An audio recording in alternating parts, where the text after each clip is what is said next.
Building کرنے کے، جم جانے کے دو فائدے ہوتے ہیں نوجوان کو. ایک فائدہ تو یہ ہوتا ہے کہ جو انڈے پراٹھے اس نے کھائے ہوئے ہیں نا وہ سارے صحیح جگہ لگ جاتے ہیں، مسل بنانے میں، گروتھ میں لگ جاتے ہیں، انرجی ساری ادھر سر ہو جاتی ہے. اس لحاظ سے بھی گناہ سے حفاظت ہوتی ہے. دوسرا فائدہ یہ ہوتا ہے کہ جب جم جانے والا نوجوان اس کی صحت بننا شروع ہوتی ہے، وہ دیکھتا ہے شیشے میں کھڑے ہو کر پہلے کیسا تھا، پہلے میری شیپ یوں تھی. وہ یہ محسوس کرتا ہے کہ پہلے میں یہاں سے شروع ہو کے پہلے یہاں جاتا تھا، پھر وہاں سے گھوم کے واپس آ کے پھر نیچے جاتا تھا میں، اور پچھلی سائڈ سے بھی ایسا تھا، میں یوں آتا تھا پھر یوں ہو کے یوں تھا. اسپیڈ بریکر تھا بہت بڑا درمیان میں، ٹھیک ہے، بہت بڑا اسپیڈ بریکر تھا، پھر گھوم کے واپس ایسے گاڑی آتی تھی، اور اس میں بھی پورا پھر ٹیڑھا میڑھا، یہ بھی نہیں گئے. تو جب وہ جم جانا شروع کرتا ہے اور وہاں کسی ماہر استاد سے ایکسرسائز سیکھتا ہے، خوراک کا اس سے شیڈول پوچھتا ہے بھائی کیا کھانا ہے کیا نہیں کھانا، اور اس کے اسپیڈ بریکر بالآخر غائب ہونا شروع ہو جاتے ہیں، اور دیکھتا ہے کہ شیشے میں اب میں ذرا دیکھنے میں اسمارٹ لگ رہا ہوں، اور چلنے پھرنے میں بھی ذرا فٹ فاٹ لگ رہا ہوں، اور صحت بھی اچھی ہوتی ہے، چستی پیدا ہوتی ہے جسم میں، تو اس کو اپنی صحت کی حفاظت کی خود بخود فکر شروع ہو جاتی ہے. پھر وہ ہر ایسے کام سے بچنا اس کو وہ ضروری سمجھتا ہے جس سے صحت برباد ہوتی ہے. سمجھ رہے؟ ایک جذبہ پیدا ہو جاتا ہے نا. ابھی تو مرداروں کی طرح پڑا ہوا ہے، سو رہا ہے تو سوتا ہی چلا جا رہا ہے، اور جاگ رہا ہے تو پھر سونے کا نام نہیں لیتا، ساری رات انٹرنیٹ پہ بیٹھا رہتا ہے اسکرین کے سامنے، آنکھیں بھی خراب کر رہا ہے، کمر بھی خراب کر رہا ہے. یہ جو انٹرنیٹ پر گھنٹوں گھنٹوں بیٹھتے ہیں اس سے کمر کیا ہو جاتی ہے، خراب ہو جاتی ہے. تو جوانی ہے، ایک خاتون ہے اپنے شوہر سے پریشان ہے، ان کا شوہر بہت غلط ایکٹیویٹیز میں لگا ہوا ہے، بہت الٹے کاموں میں لگا ہوا ہے، اور عورتوں کے چکر میں ناجائز دوستیوں میں، بیچاری بہت پریشان، فون کیا بار بار کہ رو رہی ہے کہ میرا میاں، وہ میاں کو ہر طرح سے سمجھا کے دیکھ لیا، اس کا میاں سدھرنے کا نام نہیں لے رہا. تو میں نے اس خاتون کو کہا صبر کرو، تھوڑے دن میں بڈھا ہو جائے گا، تھوڑے دن میں کیا ہو جائے گا، بڈھا ہو جائے گا. کب تک جوان رہے گا ہے بھائی؟ شاعر نے کہا نا کب تک چھپو گے پیڑوں کی آڑ میں، کبھی تو ملو گے لنڈا بازار میں، کبھی نہ کبھی تو لنڈا بازار میں ڈیفینس والے بھی آتے ہیں، کلفٹن والے بھی آتے ہیں، کیونکہ مال وہی ہے مگر سستے ریٹ پہ مل رہا ہے. کون پاگل ہے جو لنڈا بازار میں جائے گا بھائی؟ اس کو پھر آپ شاپر میں پیک کر کے اس طریقے کر کے لٹکا دیں، پھر تاریخ روڈ سے خریدا ہے. تو شاعر نے بڑی پیاری بات کی، کب تک چھپو گے پیڑوں کی آڑ میں، کبھی تو ملو گے لنڈا بازار میں. تو اسی طرح یاد رکھو جوانی میں کر لو جو کرنا ہے، لگا لو دوستیاں. کب تک؟ کچھ وقت کے بعد جسم میں صحت ختم، پھر کیا کرے گا، پھر بیٹھا رہے گا. تو یہ خر مستیاں تو خود بخود چھوٹ جاتی ہیں تھوڑے دنوں میں.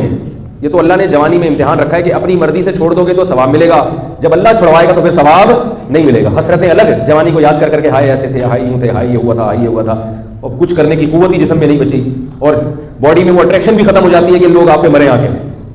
وہ ایک گلوکار تھا نا جوانی میں، بڑے زبردست گانے گایا کرتا تھا، آہستہ آہستہ بوڑھا ہوا تو ظاہر ہے وہ آواز میں بھی دم ختم ہو گیا اور بتی سی لگ گئی. تو جب وہ اسٹیج پہ کھڑا ہو کر گانا گاتا تو وہ بتی سی گر جاتی، ذرا سا زور لگاتا نا کسی گانے کے کسی بول پہ تو بتی سی نیچے گر جاتی. بیچارہ جھکتا اٹھاتا پھر گانا گانا شروع کرتا، پھر بتی سی گر جاتی. 2-3 دفعہ ایسا ہوا تو کسی نے کہا کہ بھائی گانا گاؤ، کیسٹ کیوں بار بار تبدیل کر رہے ہو یار، تمیز سے گاؤ گانا، یہ کیسٹ بار بار کیوں چینج ہو رہی؟ تو کیسٹیں چینج ہونا شروع ہو جاتی ہیں. تو اللہ تعالیٰ نے جب انسان کو جوانی دی ہو، صحت دی ہو، تو وہ اپنی جوانی کی قدر نہیں کرتا، وہ حرام اور ناجائز کاموں میں برباد کرتا. ایک بات یاد رکھو، جو میڈیکل سائنس کہتی ہے، ڈاکٹر کہتے ہیں کہ ان ناجائز کاموں میں اپنی صحت برباد کرنے سے صحت خراب نہیں ہوتی. یہ آج کل ڈاکٹروں نے ایک نئی چیز لے کر آئے ہیں مارکیٹ میں. ڈاکٹر نے یہ بھی ایک نئی چیز نوجوانوں کو اور برائیوں میں لگا دیا انہوں نے کہ اپنی خواہش کو غلط طریقے سے پورا کرنے سے صحت خراب نہیں ہوتی. یہ 100% غلط ہے، صحت اس سے خراب ہوتی ہے. تو ڈاکٹروں کی یہ بات قابل قبول نہیں ہے، اور یہ ڈاکٹروں ہی کی بات میں آپ کو نقل کر رہا ہوں کہ جو ماہر ڈاکٹر ہیں جن کی ریسرچ ہے ان چیزوں میں، وہ کہتے ہیں کہ برباد ہو جاتی ہے صحت انسان کی، گروتھ نہیں ہوتی اس کی، اور صحت نہیں بن پاتی. تو جو حلال ہے وہ حلال ہے، جو حرام ہے وہ نیچر کے خلاف ہے. اس لیے کبھی کوئی ڈاکٹر کسی کو الو بنا رہا ہو نا کہ کچھ نہیں ہوتا، تو اس سے متاثر ہونے کی ضرورت نہیں ہے، صحت خراب ہو جاتی ہے. نوجوانوں کے حالات دیکھو نا، ایسے بیچارے پھیکے پھیکے سے چہرے ہیں، ان کے چہرے پہ رونق ہی ختم ہو گئی، ایسے آ رہے ہوتے جیسے ہینگر پہ کوئی چیز لٹکی ہوئی ہے. نقشہ کھینچتا ہوں نا، ہینگر پہ کپڑے لٹکے ہوئے ہوتے ہیں نا، تو ایسے ہی لگتا ہے کہ اس کے اوپر کپڑے لٹکے ہوئے، عجیب سے. پھر جو ہیں بھی تو موٹے ہیں تو پھر موٹے ہی موٹے ہو، عجیب سے چہروں پہ رونق نہیں ہے. گٹکے کی لعنت اور یہ سگریٹ کی لعنت اور حرام کاریوں کی لعنت. اور خواتین کا بھی یہی حال ہے، وہ بھی فحش اور بیہودہ فلمیں دیکھ رہی ہیں، ان کی بھی صحتیں برباد ہیں. تو آخرت کی فکر نہیں کرتے انسان، اپنی دنیا کی فکر ہی کر لے کم از کم. صحت مند لوگ کتنی اچھی زندگی گزارتے ہیں. حکیم سعید کا نام سنا ہے آپ لوگوں نے؟ حکیم محمد سعید صاحب بڑے نیک آدمی تھے، داڑھی نہیں تھی، اللہ ان کو توفیق دے، مغفرت فرمائے ان کی، لیکن باقی چیزوں میں بہت زبردست انسان تھے. وہ تکبیر اولیٰ کبھی فوت نہیں ہوتی تھی. بچپن سے ہی حکمت کا علم سیکھا، اپنی جوانی کی حفاظت کی انہوں نے، حرام کاریوں میں، فضول چیزوں میں جوانی کو برباد. خود میں نے ان کی سوانح پڑھی ہے، میں ان کا یہ نون حال جو ہے نا بچپن میں پڑھا کرتا تھا، اس میں ان کے مضامین بڑے دلچسپ ہوتے تھے، بہت علمی باتیں ہوتی تھی اس میں. تو اپنی صحت کا خیال کیا انہوں نے، آخرت کا بھی دنیا کا بھی. علماء سے ان کے بڑے اچھے تعلقات تھے. دارالعلوم کورنگی کا پورا سسٹم جو پیسوں کا نظام ہے وہ آڈٹ کر کے وہ دیا کرتے تھے کتنی زبردست صحت، کتنی خوش و خرم زندگی گزاری انہوں نے. 70 سال کی عمر میں جب ان کو شہید کیا گیا ہے تو اس وقت ان کا روز کا معمول تھا 2 گھنٹے بیڈمنٹن کھیلنے کا. 70 سال میں کوئی بیڈمنٹن کھیل سکتا ہے 2 گھنٹے؟ بیڈمنٹن وہ نہیں جو شٹل کاک سے کھیلا جاتا ہے, وہ تو لیڈیز بھی کھیل سکتی ہیں.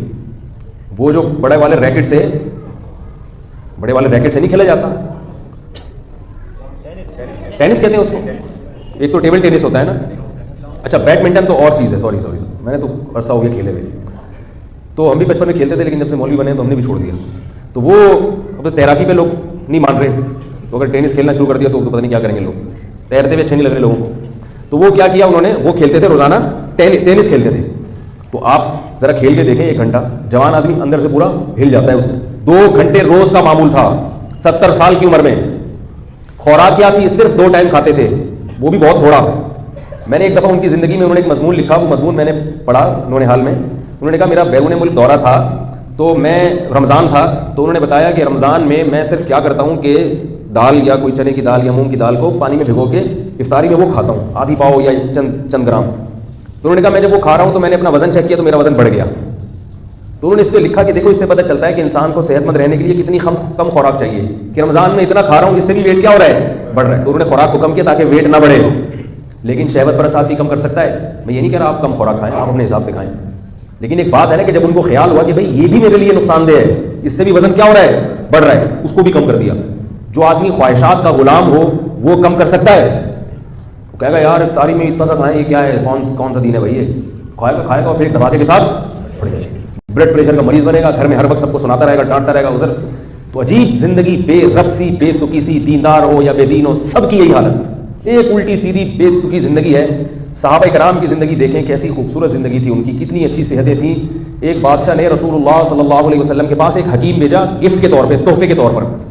ایک ڈاکٹر بھیجا اس زمانے کا کہ یہ فری میں علاج کرے گا, کس کا, صحابہ کا. ہمارے محلے میں کوئی ڈاکٹر آ جائے خوشی سے سارے بے ہوش ہو جاتے ہیں کہ یار ڈاکٹر فری میں علاج کر رہے ہیں, کیمپ لگ جاتا ہے, اس کے پاس لمبی لائن لگ جاتی ہے. تو اس کا بھی یہی خیال تھا بادشاہ کا, غالباً نجاشی تھا یا کوئی اور بادشاہ تھا, مجھے نام یاد نہیں ابھی اس کا ذہن میں. تو اس نے گفٹ بھیجا ایک طبیب کہ ہمارے ہاں کا مایا ناز طبیب ہے, اس زمانے میں ڈاکٹر طبیب ہوا کرتے تھے, یونانی تھے, تو یہ علاج کرے گا. اس کا خیال تھا یہ بڑے خوش ہوں گے. تو وہ سارے دن بیٹھ کے مکھیاں مارتا رہتا تھا, وہ طبیب جو تھا نا, سارا دن بیٹھ کے کیا کرتا رہتا تھا, بیماری نہیں ہوتا تھا کوئی, بہت کم کیسز آتے تھے بیماری. تو اس نے تجزیہ کیا کہ کیا وجہ ہے کہ بیماری نہیں ہوتی یہ لوگ. تو اس کی رپورٹ جو اس نے پیش کی نا, جیسے رپورٹ کرتے ڈاکٹر لوگ, رپورٹ پیش کی. رپورٹ میں یہ کہ یہ لوگ جب تک سخت بھوک نہ لگے کھاتے نہیں ہیں, جب تک شدید ان کو یہ نہیں کہ ہماری طرح کوئی سموسہ آ گیا تو اٹھا کے منہ میں ڈال دیا, چلو چلتے پھرتے یہ رول بھی اٹھا کے کھا لو, چلو یار اب کھانا تو کھا لیا ہے میں نے, لیکن اب یہ اتنی اخلاص سے کہہ رہے ہیں تو چلو دوبارہ سے کھا لو, ٹھیک ہے نا. تو اس نے کہا کہ ان کو جب تک شدید بھوک نہیں لگتی یہ کھاتے نہیں ہیں, اور تھوڑی سی بھوک باقی ہو تو یہ کھانا چھوڑ دیتے ہیں. ابھی بھوک تھوڑی سی باقی ہوتی ہے یہ کھانا چھوڑ دیتے ہیں, کیونکہ رسول اللہ صلی اللہ علیہ وسلم نے ارشاد فرمایا مومن شہوت پرست نہیں ہوتا. حدیث میں آتا ہے کہ ایک شخص رسول اللہ صلی اللہ علیہ وسلم کی خدمت میں آیا, غیر مسلم تھا, کافر تھا. آپ نے اس کو دودھ کا پیالہ پیش کیا اکرام کے طور پر, اس نے دودھ پیا, آپ نے فرمایا اور, اس نے کہا اور, آپ نے دوسرا پیالہ پیش کیا, 7 پیالے پی گیا دودھ کے. وہ کتنے پیالے آپ نے اور پیش کیا, اس نے فرمایا بس شبیہ تو سیر ہو گیا. پھر اللہ نے اس کو توفیق دی, کلمہ پڑھا, اسلام قبول کیا اس نے. اگلے دن دوبارہ آیا, آپ صلی اللہ علیہ وسلم نے دودھ کا پیالہ پیش کیا, بھوکا تھا, اس نے دودھ پیا, 1 پیالہ پی گیا. آپ نے فرمایا دوسرا, فرمایا قد شبیہ تو بس سیر ہو گیا. حالانکہ اس نے یہ بیان نہیں سنا نبی کا کہ مومن کیا کرتا ہے, کم کھاتا ہے. یہ سنا اس نے نہیں سنا. ایمان کی برکت کہ خود بخود خواہشات نفسانیہ میں قناعت پیدا ہوگی. بس 1 پیالہ جب ہے پیٹ کیا ٹھوستے چلے جاؤ, کیونکہ جو شہوت پرست آدمی ہے نا تو وہ تو مزوں کے لیے کھاتا ہے, بس کھاتے رہو چٹخارے لیتے رہو. مومن کھاتا ہے, وہ بھی لذت کی چیزیں کھاتا ہے, مگر کھاتا کس سے, اعتدال سے. بھائی کل دوبارہ کھا لیں گے, کیا خیال ہے. تو اس موقع پر آپ صلی اللہ علیہ وسلم نے فرمایا کہ المؤمن یأکل فی معن واحد والکافر یأکل فی 7 امعاء. کافر 7 آنتیں بھر کے کھاتا ہے اور مومن صرف 1 آنت بھرتا ہے. اور آج ہماری حالت دیکھیں, کھائے جا رہے ہیں, پھر بالآخر جب بالغ ہوتے ہیں تو بہنوں کی وراثت بھی کھا جاتے ہیں, پھر جائیدادیں کھا جاتے ہیں, پھر پلاٹ کھا گئے, رک ہی نہیں رہے, کھاتے کھاتے بالآخر قبر پھر ہمیں کھانا شروع کر دیتی ہے. نبی صلی اللہ علیہ وسلم نے فرمایا نا کہ انسان جو ہے نا اس کی ہوس ایسی ہے کہ آپ صلی اللہ علیہ وسلم نے فرمایا کہ لو کان لابن آدم وادیا من ذهب احب ان یکون له وادیان ولن یملأ فاه الا التراب. کہ ابن آدم کو اگر سونے کا بھرا ہوا ایک جنگل دے دیا جائے، وادی دے دی جائے، تو وہ اس پہ مطمئن نہیں ہوگا، وہ چاہے گا کہ مجھے اس جیسی ایک اور مل جائے۔ فرمایا قبر کی مٹی کے علاوہ کوئی بھی چیز اس کا منہ نہیں بھر سکتی۔ تو یہ بات میں اس لیے کر رہا ہوں کہ تھوڑا سا نا اپنے آپ کو عادی ڈالیں خواہشات کی مخالفت کی۔ ہر وہ کام جس کا دل چاہ رہا ہو وہ نہ کر لیا کریں۔ بعض کام ایسے بھی کیا کریں جو آپ کی خواہشات کے دل چاہ رہا ہے صبح کہ نہیں روزہ رکھوں گا، بسم اللہ کر کے روزہ رکھو، کیا خیال ہے بھائی؟ نہیں چاہ رہا ایسے رکھے گا، جاؤ نفس کو بولو، لڑو نا نفس سے، آپ دل نہیں چاہ رہا آج تو رکھے گا، جس دن دل نہیں چاہ رہا اسی دن کیا ہوگا؟ جس دن دل چاہ رہا ہے کہ دل نہیں چاہ رہا نماز پڑھنے کا، آج تو پڑھے گا، کیا خیال ہے؟ آج تو کیا ہوگا؟ آج تو ہم پڑھے گا۔ یہ ہم پڑھے گا جو ہے نا، یہ مکرانیوں کی زبان ہے، کیونکہ یہ اسٹائل مکرانیوں پہ سوٹ کرتا ہے، اور انہیں کی اسی کے اسٹائل میں نفس کو سمجھاؤ گے تو نفس بات مانے گا۔ تو اگر آپ نے شرافت سے نفس سے بات کی کہ آپ پلیز آج روزہ رکھ لیجیے، ہے بھائی، اگر آپ نہیں رکھیں گے تو کیا ہوگا کہ آخرت کی ترقی میں آپ پیچھے رہ جائیں گے۔ اگر آپ آج نماز نہیں پڑھو تو نہیں سمجھ میں آتا۔ بدماشی کی زبان اور ہوتی ہے، محبت کی زبان اور ہوتی ہے۔ نفس، اپنا نفس جو ہے نا بدماشی کی زبان سمجھتا ہے۔ اپنے آپ کو جب تک بدماشی سے بات نہیں کرو گے بات نہیں مانے گا۔ دوسرے سے تمیز سے بات کرو، اپنے آپ سے کبھی تمیز سے بات مت کرو۔ تنہائی میں بیٹھ کے اپنے آپ کو گالیاں بھی دیا کرو، حقیقت ہے۔ بولے تو ساری زندگی تیری گزر گئی، تو نے تیر کیا مارا ہے اب تک؟ حقیقت ہے، ہم میں سے ہر شخص اپنا گریبان جھانک کے دیکھے، بولے بھائی کوئی 20 سال کا ہو گیا، کوئی 30 سال کا ہو گیا، کوئی 35 سال کا ہو گیا، کوئی 40 سال کا، تو نے زندگی میں کیا تیر مارا ہے؟ 2-4 نیکی کے کام تو ہر آدمی کر لیتا ہے، تیر کیا مارا ہے؟ لوگ کہاں سے کہاں پہنچ گئے اور تو نے کیا تیر مار دیا؟ اپنی عبادت دیکھ، تو سخاوت دیکھ، کتنی تو نے رشتہ داری میں جوڑنے میں کتنا بڑا کردار ادا کیا، تو نے بہنوں بھائیوں پہ خرچ کرنے میں تو نے کیا تیر مارا ہے، کتنے مدرسے بنا دیے تو نے۔ تو اپنے آپ کو تھوڑا سا کیا کرنا چاہیے؟ تانے دینے چاہیے۔ اس سے انسان تھوڑا سا، فطرت عجیب ہے، دوسرے کی آنکھ کا بال بھی اس کو نظر آتا ہے اور اپنی شہتیر بھی اس کو نظر نہیں آتا۔ حکیم الامہ نے بڑی پیاری مثال دی ہے۔ کسی نے کہا کہ حضرت مجھے اپنی برائی تو برائی لگتی نہیں، وہی برائی دوسرے میں ہو تو بڑا غصہ آتا ہے۔ تو انہوں نے فرمایا یہ انسان ایسے ہی نالائق ہے۔ فرمایا دیکھو مثال تو بڑی عجیب ہے۔ فرمایا جب بیت الخلا میں بیٹھتا ہے نا آدمی، اپنی بدبو اس کو محسوس ہوتی ہے، اور جیسے ہی واش روم میں آپ داخل ہو کوئی دوسرا نکل کے آیا، کیسے ناک پڑ کے باہر آ جاتے ہیں بھائی، تو بھائی آپ بھی تو یہی گل کھلا کے آئے تھے، آپ نے کوئی وہاں کوئی مشک امبر کی خوشبو بھی کھیلی تھی وہاں، جو آپ نے رپورٹ پیش کی تھی وہی پیش کر رہا ہے۔ اس کی رپورٹ اتنی گندی، اور اپنی رپورٹ میں گھنٹے لیٹرین میں بیٹھا رہتا ہے، اٹھتا ہی نہیں ہے۔ لوگ باہر دروازہ بجا رہے تھے، بھائی نکلو بھائی نکلو بھائی، بدبو سے ہی نکل آؤ بھائی تم۔ تو یہ اس سے کیا پتہ چلتا ہے؟ انسان کو اپنی گندگی بری نہیں لگتی اور دوسرے کی تھوڑی سی گندگی بھی بہت بری لگتی ہے۔ یہی حال انسان کے اعمال کا ہے۔ اپنا جھوٹ، اپنی غیبت، اپنی سستی یہ بری نہیں لگتی۔ دوسرا ذرا سا غلط کام کرے گا تو ایک دم دل ملا جائے گا، ہاں یہ دنیا میں کیا ہو رہا ہے، لوگ ایسے ہیں، لوگ یوں ہیں۔ علماء نے لکھا ہے کہ جب تک انسان دین میں مضبوط نہ ہو جائے تو لوگوں کو برا بھلا کم از کم نہ کہے۔ جب دین میں مضبوط ہو گیا پھر وہ تبصرہ کرے کہ بھائی معاشرہ غلط طرف جا رہا ہے۔ کیونکہ جب انسان دین میں مضبوط نہیں ہوتا، اپنے اندر بہت زیادہ برائیاں ہیں، اور وہ یہ کہنا چلو یار زمانہ ایسا ہے، لوگ ایسے ہیں، تو اپنے آپ سے کیا ہو جاتا ہے؟ غافل۔ پھر اپنی اصلاح سے کیا ہو جاتا ہے؟ غافل۔ تو اس لیے اب میں وہ حدیث کی طرف آتا ہوں، بات کہاں سے کہاں چلی گئی، جلدی سے اس کو سمیٹتا ہوں۔ تو آپ صلی اللہ علیہ وسلم نے جو 7واں شخص بتایا نا کہ جس کو جنت کی ضمانت ملے گی، کوئی صاحب تھوڑا سا پانی لے آئیں گے، صاف پانی آپ لے آئیں، یہ والا پانی نہیں لے کر آنا یار، ہمارے گھر سے لے آئیں گے فلٹر۔ تو یہ والا جو پانی ہے نا، یہ H2O نہیں ہے، یہ وضو کے لیے تو ٹھیک ہے، باقی یہ ہائیڈروجن پر آکسائڈ، بولو نا بھائی، لیاری کے پانی کا فارمولہ تو معلوم ہے نا؟ ایک لیاری میں کسی استاذ نے پوچھا لیاری والوں سے کہ پانی کا فارمولہ کیا، اس نے کہا H2NABCD4Cl NaCl کر کے۔ تو اس نے کہا بھائی یہ پانی کا تو نہیں، اس نے کہا لیاری کے پانی کا یہ فارمولہ ہے، اس میں ہائیڈروجن اور آکسیجن کے علاوہ بھی کیا ہے؟ بہت کچھ ہے۔ تو وہ جو ایک زمانے میں پانی کا فارمولہ سائنسدانوں نے بتایا تھا نا، ہائیڈروجن پر آکسائڈ، وہ نہیں ہے، وہ چینج ہو چکا ہے۔ تو نبی صلی اللہ علیہ وسلم نے کیا فرمایا؟ پہلے تو ہمت کر لیں روزہ رکھنے کی، یہ ترغیب دے رہا تھا میں کس پر، تھوڑا سا اپنے آپ کو روزے سے انسان بے حیائی سے بچتا ہے، روزہ رکھ کے بد نظری سے بچنا بہت آسان ہوتا ہے۔ روزہ نہیں رکھیں گے تو خواہشات، تو پھر نظر بھی خراب ہوتی ہے انسان کی۔ تو جو خاص طور پہ شہوانی گناہوں میں مبتلا ہے، انٹرنیٹ پر بےہودہ فلمیں دیکھنے کے عادی ہیں یا اور غلط چیزوں میں پڑے ہوئے ہیں، تو وہ لوگ، ان کے لیے روزہ کیا ہے؟ بہترین ڈھال ہے۔ وہ روزوں کا عادی بنائیں اپنے آپ کو، دیکھو کیسے گناہ چھوٹتے ہیں، اور یہ دماغ سے نکال دیں کہ آپ کی صحت کیا ہوگی؟ خراب ہوگی۔ صحت خراب نہیں ہوتی، صحت جب خراب ہوتی ہے جب آپ پورے سال روزے رکھیں۔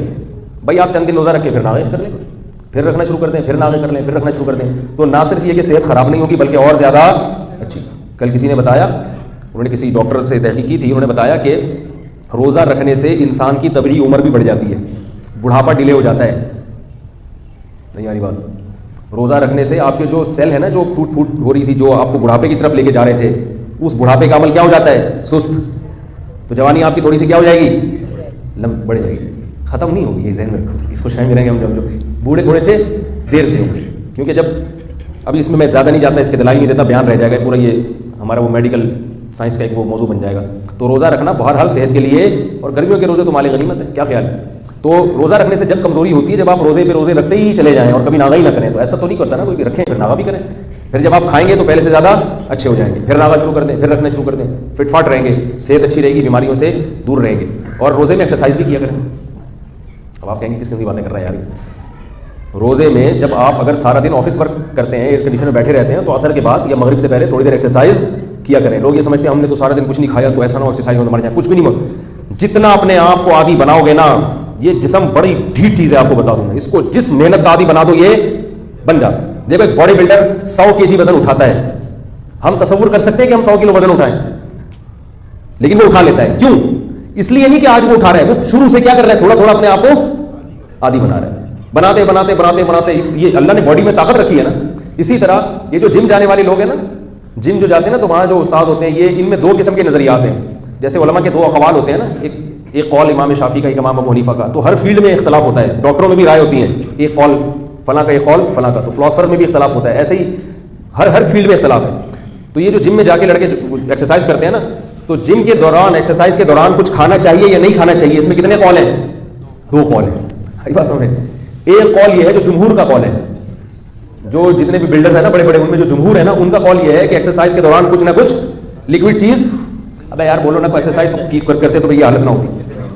لکوڈ چیز جو ہے نا, کچھ نہ کچھ آلو کھا لو درمیان میں. دیکھا ہوگا آپ نے کبھی کوئی جم جانا ہو تو وہاں وہ آلو کھا رہے ہوتے ہیں باڈی بلڈر, وہ ڈنڈ پیل رہے ہوتے ہیں اور تھوڑے میں آلو کھائیں گے, کوئی انڈا کھائے گا, کسی نے جوس کی ایک بوتل رکھی ہوئی ہوتی ہے اپنے پاس, وہ جوس پی رہے ہوتے ہیں تھوڑی تھوڑی دیر کے بعد. تو وہ کس کے قول پہ عمل کر رہے ہوتے ہیں؟ بولو بھائی, جمہور کے قول پر, جو مفتہ بھی ہی قول ہے, جس پہ فتویٰ ہے. جزاک اللہ. تو یہ جمہور کا قول ہے.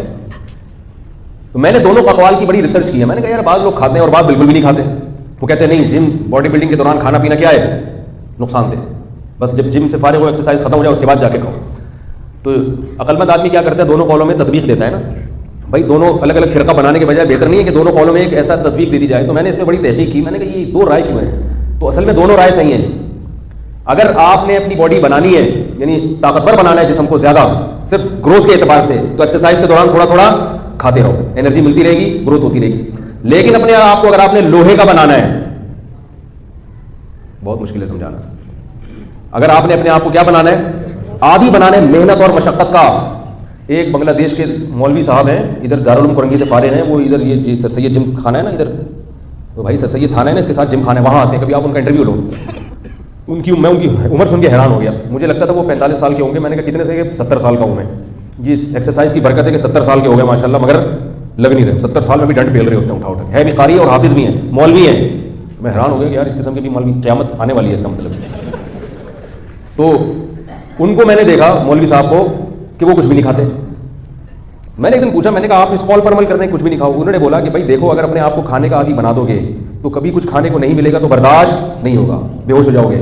تو یہ لوہے سے میں جنگ لڑتا ہوں بھوکا پیاسا رہ کے, اس میں میرے اندر اسٹیمنا اتنا پیدا ہو گیا کہ اگر کبھی کسی سے لڑائی ہو جائے, پھڈا ہو جائے, جھگڑا ہو جائے, مجھے اگر کھانا اور پانی نہیں ملے گا تو میں فائٹ کر سکتا ہوں. میں نے کہا یہ جمہور کا قول اگرچہ نہیں ہے, لیکن میری رائے میں یہ قول کیا ہے, مفتہ بھی قول. میرا فتویٰ کس پر ہے, اس قول پر ہے. اس سے اسٹیمنا کیا ہوتا ہے, ہر جگہ تھوڑی آپ. اب جو آدمی اپنے آپ کو ایکسرسائز کے دوران عادی بنا دے گا تو چسکے لیتا رہے گا, اس کے گلوکوز, کہیں میرا پسینہ بہت نکل گیا تو 2 چمچے گلوکوز کے ریکوری ہو, تو وہ پھر لڑائی کے دوران بھی کیا کرے گا, کہیں جھگڑا ہو رہا ہے کہ یار گلوکوز کی بوتل لے کر جلدی سے, مکہ مارنا ہے اس کو, جلدی سے گلوکوز بوتل لے کر آ یار, بوتل لے کر, چینی کھلا جلدی سے, اس کو مکہ لگانا ہے میں نے. تو ایسے لوگ کیا کرتے ہیں کہ اب آپ دیکھ رہے نا, ہم بچپن میں یہ جو کراچی میں بھی 2 سال پہلے گرمی کا ایک زوردار دھچکا لگا تھا, کتنی جنازے اٹھے ہیں. یہ دھچکے پہلی دفعہ نہیں لگے ہیں, ہم دیکھتے تھے ہمارے بچپن میں بھی ایسی گرمیوں کی لہر آتی تھی, کوئی بھی نہیں مرتا تھا. اب کیا ہے کہ لوگ اتنے عیش و عشرت کے عادی ہو گئے ہیں, گرمی برداشت ہی نہیں ہوتی ہے. ذرا 24 گھنٹے ایئر کنڈیشن میں بیٹھے ہوئے ہیں, ذرا سی پسینہ نکلا. ہمارے یہاں لندن سے کچھ مہمان آئے تھے, تو گرمی میں ذرا سی گرمی ہوتی فوراً وہ ORS پانی میں ڈال کے پی رہے ہیں. ہم نے کہا یار یہ کیا کر رہے ہو.